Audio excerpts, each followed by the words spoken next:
Hello, my love. Today I'm going to invite you to bring your energy and power back to you, to stop wasting your creative potential by focusing on wanting to control other people's lives, experiences, reactions, realities, opinions, etc. I realize by talking with people that so many of us are so focused trying to judge how fair life is being to others, trying to point fingers at realities, at the world that we don't live within, that we miss out on our own life experience. When we are using our attention to look at and judge what other people are doing or experiencing, we are missing out on what's going on for ourselves. We are missing out on the fact that all of that energy, attention, time, words, thoughts, feelings are meant to be used to create our own life experience. Remember, you are the artist, you are the creator, and your life is your canvas. And your thoughts and your attention are the brush.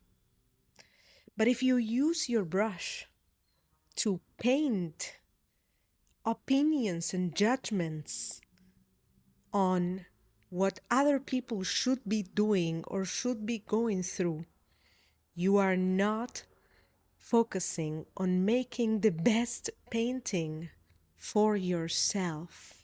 Something that I hear a lot when I talk to people, and something that I myself have done in the past, is this thing of judging what other people's experience should look like. For example, my ex cheated on me, my ex was mean to me, and now I am upset because he has an amazing life. It is unfair that he is such a bad person and he has such an amazing life. It is unfair that he's such a bad person and he has an amazing new girlfriend. It is unfair that his life looks so great when actually he's such a mean person. Who has been there? I remember when my ex cheated on me and manipulated me and abused me and whatnot. One of the things that I stayed stuck with for a while, probably years, was this anger and this discontent by looking at his life and seeing that he had a quote unquote amazing life. He still had friends, he still traveled the world, he still went on with his life, right? And I was like, how come someone so mean doesn't get what he deserves? Because my ego is telling me that because he was mean, he deserves all of this bad stuff to happen. Who has been there? It is so easy to fall into the trap of pointing fingers at reality and thinking that we know better what reality should do to people. Oh, that person was mean, so they deserve this and that. And if they don't get this and that, then I am going to take it personal. I am going to take it personal. And I'm gonna get upset and say that life is unfair because bad people have really good experiences and it shouldn't be that way, because if you are bad, then life should be bad to you. And if you are good, then life should be good to you. Wow, what a trip, huh? What a trip. It's like we are all the moral judges of reality. We look at reality and we point fingers and we say, no, the world should work differently, and we think we know better than life. about what everyone's experience should look like. And that, my love, only hurts you because you are using, because of many reasons. First, you are using your creative power, which is your mind and your attention, to look at what other people are doing and then reacting emotionally to it, right? Like, oh, if they are not getting what I think they deserve, then I will get upset. That also comes from a completely limited vision and viewpoint of reality. Because you look at someone else's life from the outside, you actually most times don't even know what they are actually going through and what it actually is to be them, right? Because in most times, you are judging someone whose life you don't really know. You're judging someone else because of what you see on their Instagram. But you are looking at them and you are judging their experience from what you can see right now. You don't know what's going to happen to them in the future. You don't know what happened to them in the past. But you look that they right now are having a good life and you are upset because that's unfair. Who do you think you are? Seriously, like ask yourself this question. Who do you think you are to look at someone else's reality and have an opinion about whether it is fair or not that they are doing great or that they are not doing great? When did you start thinking that you even have the whole picture to have enough information to judge whether they should be going through what they are going through or not?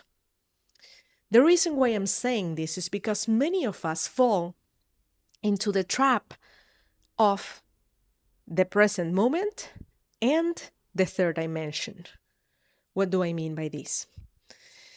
The trap of the present moment is pretty simple. Is you look at someone who harmed you, let's say someone abused you, let's say someone cheated on you, and you broke up, and now you look at them and they seem to be doing great. And you're like, oh, this is so unfair because they won. They won. They have a really good life. And they shouldn't because they are mean. First of all, what makes you think that tomorrow something terrible isn't going to happen to them? Because you look at them now and think, oh, they have a great life and they don't deserve it. But maybe tomorrow they go through something so tragical that makes you even think, oh, wow, they didn't deserve that. That's too bad for them, right? So just by what you're looking at now, you cannot determine whether they got what they quote unquote deserve or not. Maybe they get their karma in 5 years, 50 years, or maybe they get it in the next life. And here you are spending years of your life, or maybe even your whole lifetime, waiting for them to get what they deserve. And they actually will not, because they will get it in the next lifetime. But you, my love, wasted your time, your energy, your attention, your feelings, and all of your creative potential in wanting to control what happens to them instead of using it to create the best reality possible for yourself. And when you do that, you are getting what you deserve. You are getting what you deserve because you are someone who is so small. And please don't take this personal. I'm not saying you are small. I've been there, I'm just saying, do not be that small person that spends more energy judging what other people should be going through than creating the most beautiful life for themselves. Because the fact that someone hurt you was your lesson, your level of the game. And now it is your duty to bring your power and energy back to you and to choose you, to choose to love yourself enough, to focus on the reality you create for yourself instead of focusing on someone else's experience. Another of the traps is the trap of the third dimension, the material reality that I just mentioned, right? Why is that? Because you think that what you see is what is. So if someone was mean to you last year, then you're looking at their experience, waiting for them to get it, for them to get it back. Maybe they already got it in the last lifetime and they just volunteered in this lifetime to be the person who harms you because you needed to go through a lesson or because you needed to pay karma. And here you are ruining your own life because you can only look at the third dimension. You can only look at the material conditions. You can only look at what's put right in front of your eyes and judge it. But if you zoom out, if you expand your consciousness a little bit, you will realize that the universe is always in perfect balance. Maybe you're looking at an unfair situation right now, and you cannot see that that quote-unquote unfair situation has its origins in past lifetimes. Maybe the person who's being harmed in this lifetime was the abuser in the past lifetime, and they came here to experience being the victim, to learn not to harm. So what I'm trying to say is, if you start expanding your consciousness, if you remove yourself from your ego a bit, and you realize that you don't have the whole picture, that there's much more going on than what you can consciously look at, than what you can consciously see, that there's past lifetimes, and there's souls, and there's energy, and there's cause and effect, then you will start releasing that urge to point fingers at reality and to control other people's experiences and other people's consequences. You will start releasing that identity, or, that thought that tells you that you know better and life is unfair because they are not getting what they deserve, and I know better what they should be getting. And they are not getting the consequences. They don't deserve a good life. Yes, my love, maybe, you know what? Maybe you're right. Maybe they don't deserve a good life. So maybe they will live this whole life great, like nothing happened. And in the next lifetime, they're going to incarnate as a person who has a really shitty life. But let me tell you, if you are born in that next lifetime and you see them having the really shitty life, your ego is going to tell you, oh, this person doesn't deserve that really shitty life. They didn't do anything to deserve this really shitty life. Do you see? Because you are lacking spiritual information. You are lacking the metaphysical, the Akashic information, because when you are born here, it's like you forget all that you are. You are an eternal being that has had probably millions of lives, but you forget and you think you are this individual, ego, personality, identity. And that ego tells you that you are in a place to judge reality and to judge what other people goes through. And your challenge, my love, is to stop giving your power away. Because as long as you continue projecting your attention, your energy, your thoughts, and your feelings outwards, according to what other people go through and don't go through, you are wasting your energy. But if you can bring your energy back and just let it be,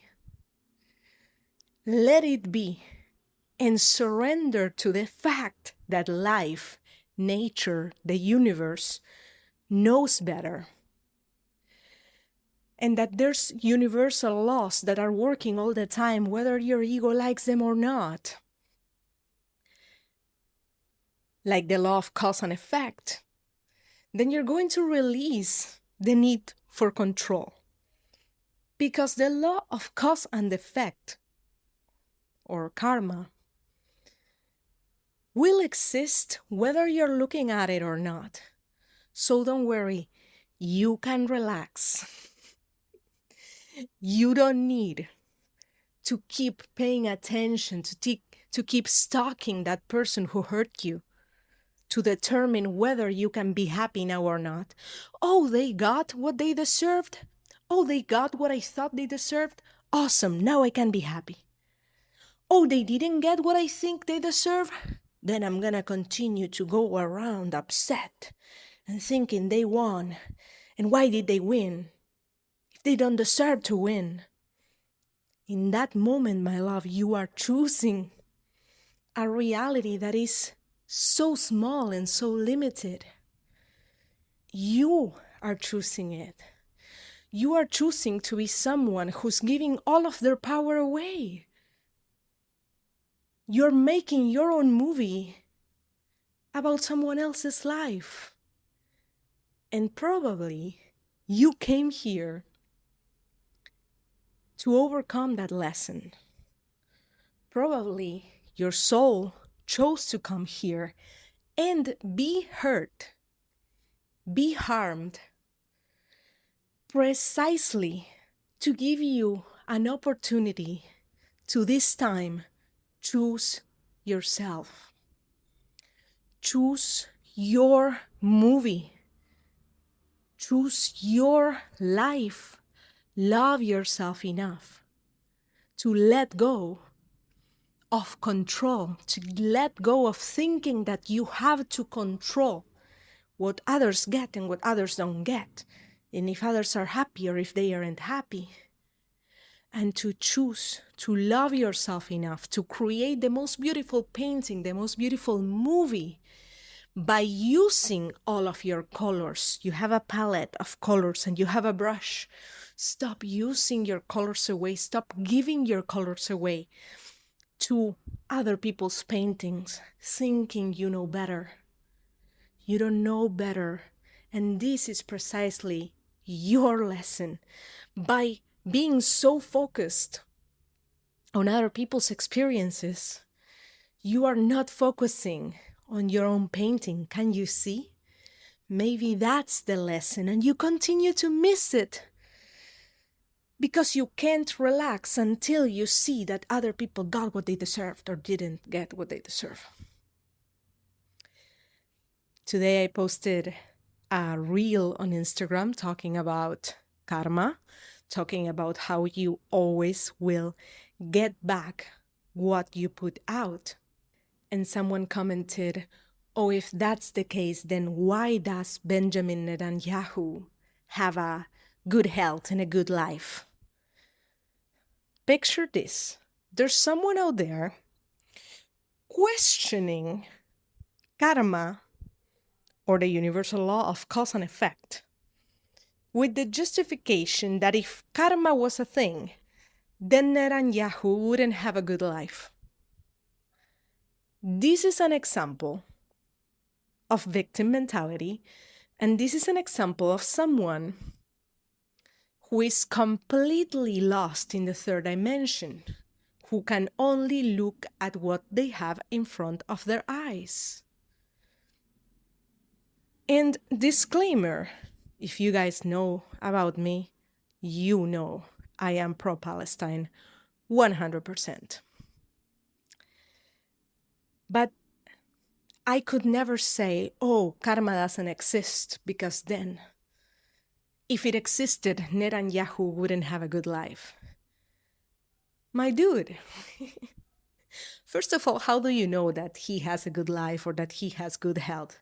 I feel like even being him must be terrible enough. But regardless, let's say yes, he has an amazing life. What makes you think his life is not gonna end like hell? That he's not gonna get what he deserves in the future? But most importantly, what makes you think that he's not gonna get what he deserves? You are judging reality by what you're looking at right now only. He may get what he quote unquote deserves in the next lifetime.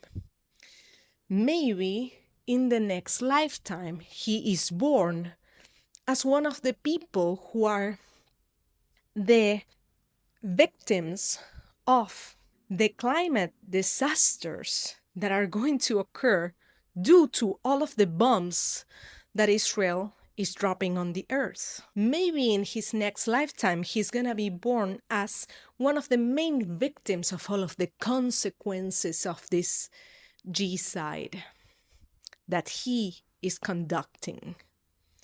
Now, if you, with your ego, start looking at reality and judge reality and get upset at reality and emotionally respond to reality according to whether each bad person got what they deserved or not, then my love, you are fucked.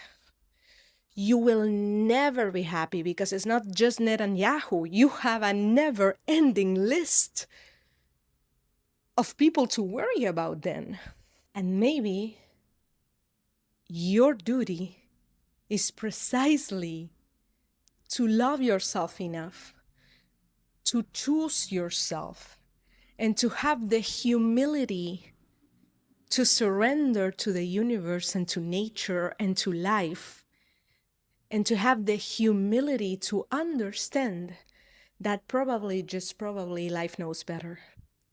And probably, just probably, the universal laws are smarter than you and your ego and your current opinion of the world.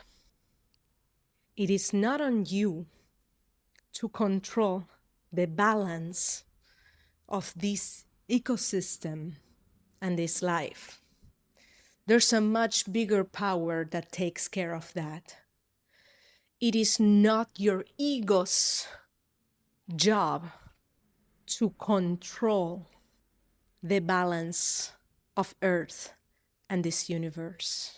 The more you can relax and do your best as a member of the community, but also do your best for yourself. Start choosing your peace, your light, your frequency, instead of wasting it by giving it out, thinking you know better what everyone should be going through. That's your only job. The rest is in the hands of the universe. The universe, the cosmos, is always in perfect balance, whether you keep judging or not. So love yourself enough to use your creative power to do your part in being the light. Because when you are judging and complaining and focusing on what other people should get and what they shouldn't get, then my love, you are not vibrating in love. You are not vibrating in joy, in abundance. You are vibrating in fear. This doesn't mean at all do not worry about social causes at all. What this means is don't think you know better how other people should get their karma and when. Because you are here playing your part as well. And your part will always be either being the light or being the darkness.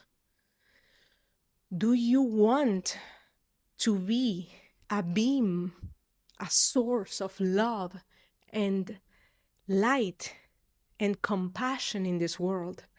Or do you want to be a source of fear and anger and hate?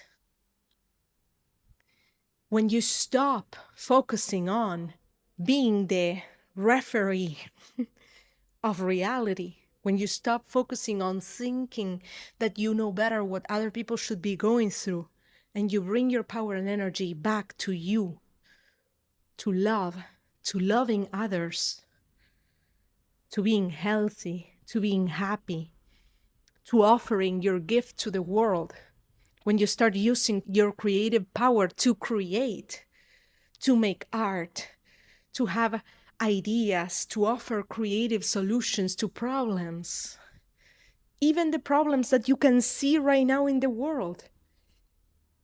Maybe you can use your creative power to find a cure for an illness, or to create an amazing artifact that will bring water to people who don't have water, but instead you're wasting all of your creative energy thinking about what that mean person should be going through. And that, my love, puts you in a lower frequency and keeps you from being the light source that you came here to be. Another way in which people completely lose their focus and their creative potential is by trying to control other people's opinions.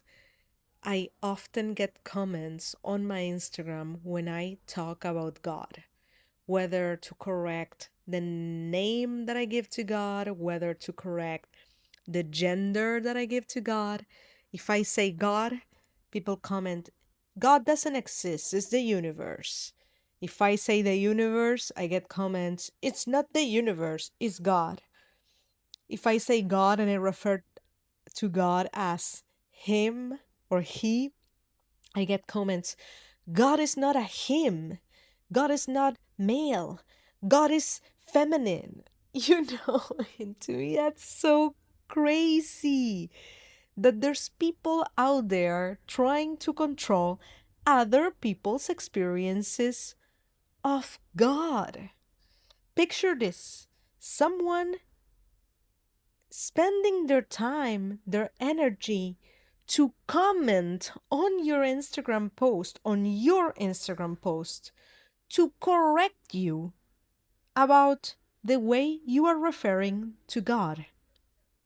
As if they owned God, right? There's people who think they own the truth about God. There's people who think they are closer to God than you. It's crazy to me because even if you're familiar with my content and with me, you know that I always say God, higher power, the universe, the source. It really doesn't matter what you call it, divinity.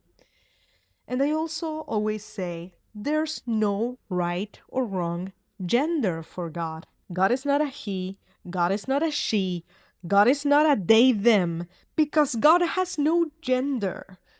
And God is way beyond any names, any words that we can use. There's no right or wrong name for God. There is no right or wrong pronoun for God. God is all there is. God is the I am. But for me to think that there's people who think they know better about God than others, they are completely missing the point of God, because God is within each of us. When you are looking at someone and you're pointing fingers saying, I know better about God than you are talking to God. You are pointing your fingers at God because God is the other person too.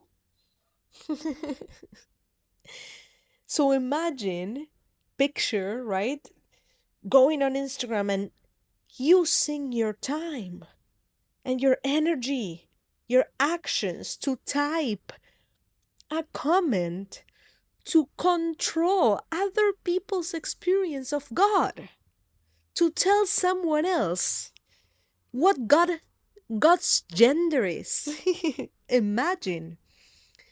how lost you have to be, how outside of your own frame of reality you have to be, how alienated from yourself you have to go and comment on someone else's Instagram post, telling them what their experience about God should be. So when I get that type of comments, I always wonder, my brother, what are you feeling when you make that comment? What goes through what's the emotion that you're feeling when you make that comment? Does making that comment make you feel closer to God? Does making that comment make you feel like you're defending God? I wonder what you actually feel like you have to defend. What's the subconscious reason why you need to make yourself feel better by correcting others in their experience about God? And they bring up this God example, but it can be about anything, right? People who are scrolling on Instagram and they see something they don't like and they stop and they comment and they start fighting in the comments instead of just being like, oh, I don't like this. I keep scrolling, and it's like it never happened. People who stop scrolling to make a comment to say your video is trash, or I don't like your video, or you are wrong and I am right. Those people are lacking love for their own reality. They are giving away all of their creative potential, all of their creative power. They are leaking it. And then that's the same people that go around life saying, I have bad luck. Good things never happen to me.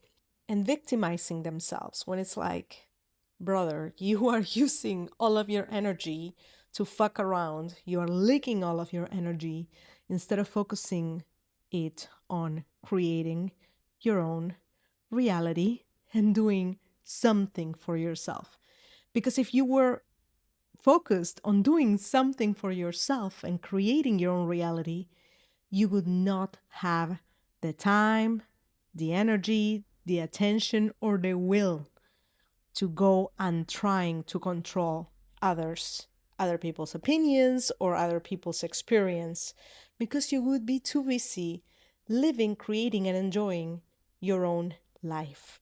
But you will never have a life that you can enjoy if you continue to waste your creative power to control other people's experiences and opinions. When you are choosing to be someone who uses their energy to judge and criticize, you are neglecting yourself.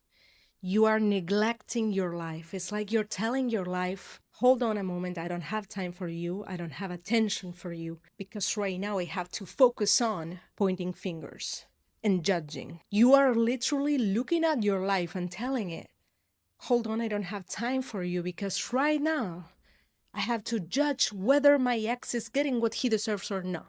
You're putting your life on pause until you see that someone else is suffering enough for your liking.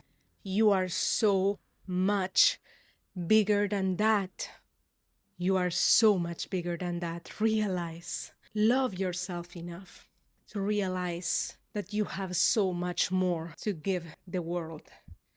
You just need to bring your energy and power back to you, to stop letting your ego distract you, to stop letting your ego tell you that you know better what everyone's experience should look like. Bring your energy and power back to you. Love yourself enough, and from that love, you will become a light that also illuminates others. And I know what I'm saying is easier said than done, but it is a practice. Choosing yourself is always a practice in all regards, not just in this one. This is just one aspect of choosing yourself. But Now that you're aware, now that you're conscious of it, start bringing this awareness into your life. And whenever you find yourself being consumed by judging whether someone else is getting what they deserve or not, whenever you find yourself having your day ruined or your mood ruined because you stalked your toxic ex and they seem to be doing great and that makes you upset, remind yourself of this episode. Remind yourself that you don't have the full picture, that you lack a lot of information and you are in no place to judge. Remind yourself that the universe knows better, that divine justice exists, and that your only job is to focus on who you are being today and how you want to feel. Remind yourself to focus on your own painting and not other people's. Some practices that are going to help you with this are obviously meditation and breath work. People who have an imbalanced nervous system are the people who are going to get the most triggered and the most distracted and reactive to everything around them. If you learn to regulate your nervous system, if you start mastering your mind by meditating, you will learn to not listen to every single thought that comes up. You will learn to discern what thoughts are true and what thoughts are just trying to loop you back into an old identity of fear and limitation. So I truly invite you to get on a daily practice of meditation. In my YouTube channel, there's a few meditations for beginners. And if you want to dive deeper into all of this expansion of consciousness and transformation so that you can start creating your life intentionally from love and from joy and from abundance, I invite you to join my school. I have an online academy that will guide you step by step in this transformation. There's a full course with pre-recorded lessons that guides you step by step to shift your identity and finally become who you came here to be. I tell you step by step everything I did to transform my life because, like I said, I used to be this type of person that was so focused on controlling other people's experience that I couldn't live my life and I couldn't create from love. So if you feel the calling, if you're ready to stop living from fear, if you're ready for a change, I invite you to join my academy. I would love to have you there. The link is in this episode and it's also on my Instagram, on my YouTube, everywhere. So hope to see you there and I hope you have a beautiful day. I love you. Bye for now.